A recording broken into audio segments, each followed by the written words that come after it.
Hey, Peace World. Thanks for pressing play on another Pay Me No Mind sports and entertainment video. My name is Wood.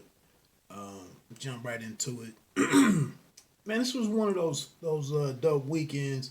I mentioned that sometimes that I try to make the channel here more of a lifestyle channel than just boxing or just hip hop or just some TV series that I review. I am gonna get around to a real big picture look at Lovecraft Country on HBO. Um, that was a weird show because the source material is a little is a little complex, or it makes it complex that there is source material to consider if you were going to say anything about what you see on the in the series.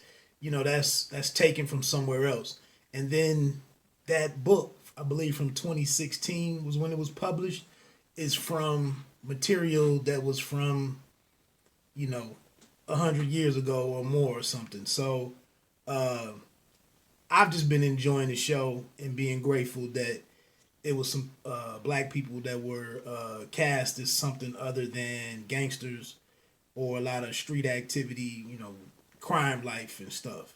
So I'll get to Lovecraft Country for anybody that cared. But this is another phenomenal weekend, man, because tomorrow night, actually tonight at midnight, um, the new Black Thought album comes out.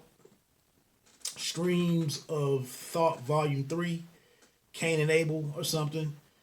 I'm very excited about that. It's been bumped back maybe 4 or 5 weeks now. So that comes out tonight. Also, Burden of Proof by Benny the Butcher. That's all exclusively, I guess exclusively produced by Hit Boy. Uh, Lil Wayne is on there. If you haven't heard the once Timeless, I believe, with him and Big Sean. Um, Rick Ross is on there. Is it Dom Kennedy?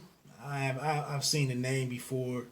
A couple other people, the usual suspects are on there with Conway and West Side Gun.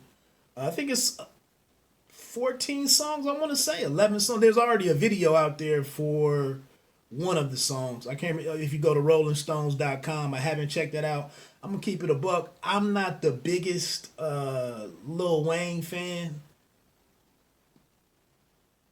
Too long to explain. I don't hate Lil Wayne.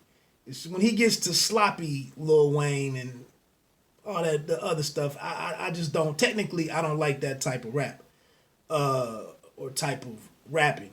But he really did his thing on the Timeless joint and just showed how if he could be more straightforward more often, he'd be a truly formidable dude for me in where I would rank him.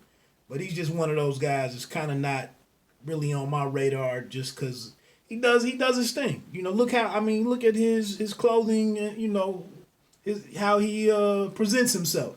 I just look at dude. But that album Burden of Proof comes out tomorrow. Like I said, it was all produced by all songs were produced by Hit Boy. Hit Boy also did the last Nas joint that came out maybe a month and a half ago, King's Disease. So it's interesting to see some of these guys working with Hit Boy and seeing it was. I won't even go into it. That comes out. I also see that Busta Rhymes has an album coming out at the end of the month. Extinction Level Event 2. Extinction, the original was a really dope project for me. I was a huge. I'm a huge Busta Rhymes fan. I think he's one of the most versatile guys in hip hop. And the slowdown in his career, I don't know what kind of caused that, but it's good to see him back. I wasn't too charged up about the first single with one of my favorite artists out there, in Anderson Paak, but I'm excited to hear how the album will sound, who he got to work with, producer wise, and then the features on there. So I think that's dope. There's not many guys in the lane of Busta Rhymes right now coming out of New York and the East Coast. So I'm over the moon that the dude is coming back out. thought there was one other album, but I can't think of it. Anyway, man, just I don't have much to say about. We're 2 days away from the Saturdays.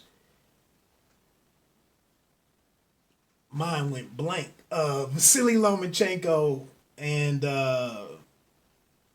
mine is bad switching up between the second thing. Vasily Lomachenko and Teofimo Lopez. You know what? I see people talking about, now that you've seen the press conferences, tomorrow will be the weigh-in. People look at this and parse it up however to see whatever they want to see.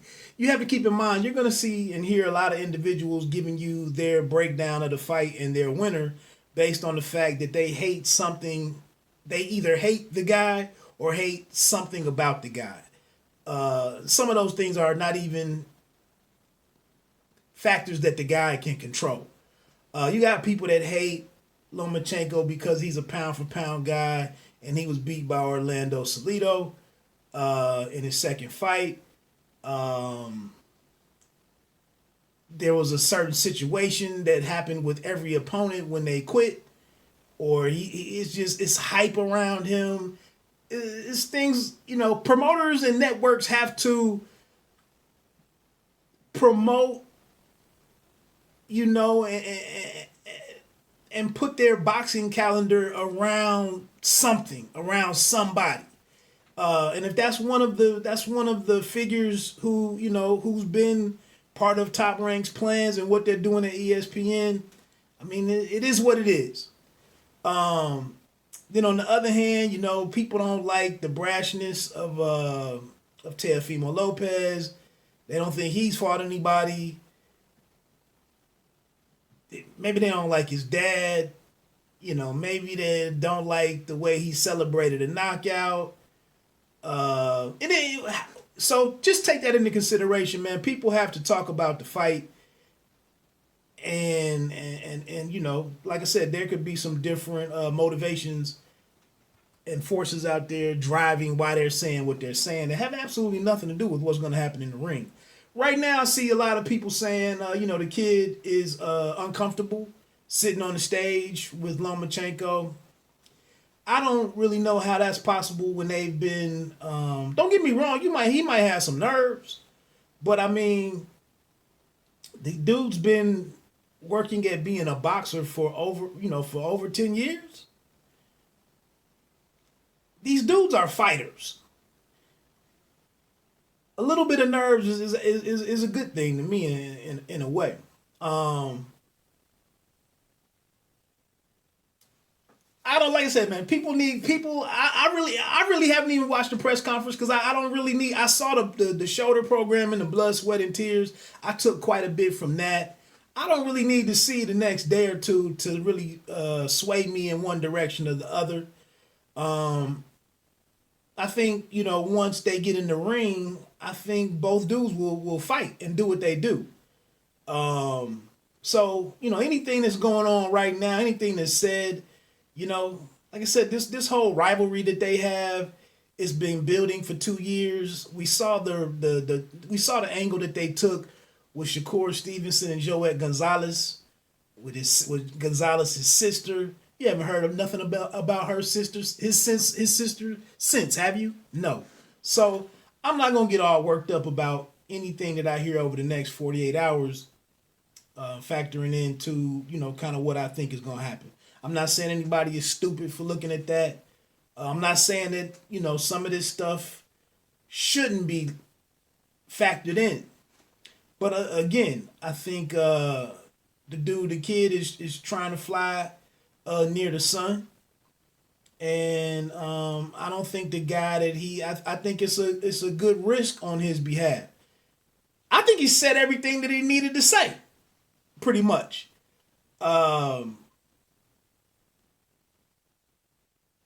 That's it. So again, I just think I wouldn't put too much into some of that stuff for the simple fact, like I said, man, this dude's been training to be a fighter forever. I think in this country, there's some protection going on in different camps and different outfits, and there's a different way of building a fighter and grooming a fighter. and developing or forging a legacy. It's different approaches, and I think I kind of do.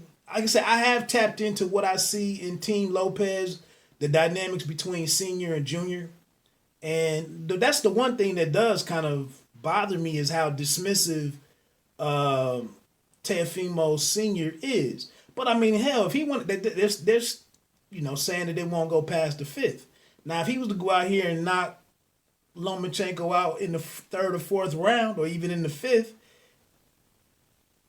Saturday night, I could be, I have a totally different thought on, what Teofimo Senior knows and what he saw. But at this particular time, like I said, man, he looks a little like a loose cannon. He's a guy. But like I said, that's how he got here. He had to be that way in order to be where he is. If he'd have been a different guy, a humble guy, a more likable guy, less prickly, less abrasive, he probably wouldn't be here. He wouldn't have pushed his son to be here. So whether or not, the moment gets to be too big in 48 hours, I don't know. But it's not the end of the world if they lose. And so I thank them and praise them, commend them for taking the fight. So that's it, man. I'm not going to really hold nobody up. I see different people saying how much bigger Teofimo looks to Lomachenko. Maybe. I mean, they both got to weigh one. They both have to weigh 135 tomorrow at about this time. So I mean, who's bigger? I don't know. But again, man, I'm going with the more experienced guy, the more settled guy, and what I perceive as being who's shown me more ring IQ. I know it's been some rough moments here and there, man, but I mean, boxing isn't about not going through any adversity. It's about going through a whole lot of adversity and adapting and adjusting and doing whatever it takes to come out on top. And we haven't seen that from Teofimo Lopez to this point. I don't see Lomachenko making the mistake that Richard Comey made with leading with that shot uncovered. So I think, like I said, check out, looks like we got a prediction piece coming up at Round by Round Boxing. Hopefully that's up tomorrow evening or sooner. But yeah, I think that'll be the thing, man, is he likes to lay back and strike, counterpunch, look for his moments. I think Vasily Lomachenko's goal will be, or objective will be, to give him plenty of stuff to process and start and make it difficult for him to trust his eyes so that he can react the way that he wants to react. And but I think that's going to involve walking into the fire a little bit. And when he does that, and when he goes to get in his body work and whatnot and try to impose himself, that's going to put him in harm's way of what Teofimo is waiting to do. And that's kind of what's going to be the intrigue of the fight over and over and over again. Who starts to dominate that mesh point, if you will. That's where the crosshairs, that's where the crossroads meet. That's the crux of this fight between the two men. And we'll see who's successful in that moment. Let me get on out of here, man. Bite down boxing. Don't let them count you out. Pay me no mind. Sports and entertainment. You don't have to be great to start, but you have to start to be great. I'm going to be doing good when that music drops. I might get to bed early tonight, though. But anyway, I'm looking forward to hearing Streams of Thought Volume 3 and Burden of Proof 1.